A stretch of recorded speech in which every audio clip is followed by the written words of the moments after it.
Guys, આપણે આજે આ વિડીયોમાં શીખશું કે સ્ટ્રિંગ ઓપરેટર કઈ રીતે આપણે યુઝ કરવાનું હોય છે.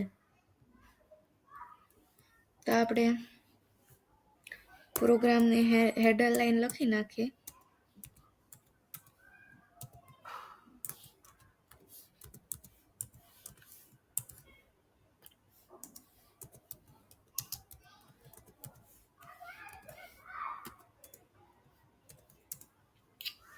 હા, તો સ્ટ્રિંગ ઓપરેટરનો યુઝ થાય છે.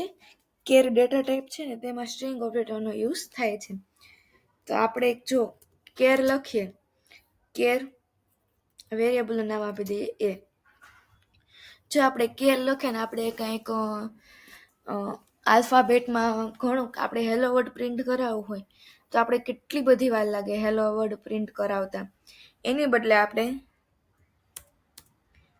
બ્રેકેટ ઇક્વલ કરીને આપણે ડબલ કોટમાં લખવાનું, આપણે પ્રિન્ટ કરાવવું છે હેલો વર્ડ.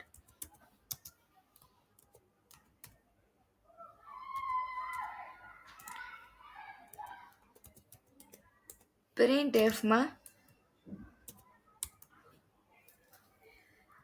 સ્ટ્રિંગ ઓપરેટર આપણે યુઝ કર્યું છે. આ છે ને જે સ્ટ્રિંગ ઓપરેટર છે એના માટે આપણે વપરાય છે %s.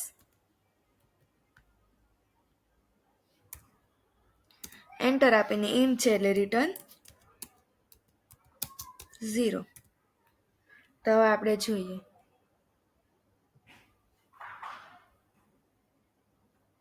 ઓકે, કોમા કરવાનું ભૂલવાનું નથી.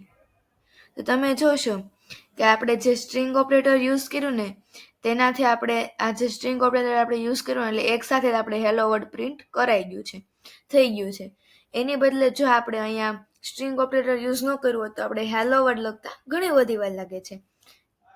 Thank you for watching. Please like, share and subscribe this video.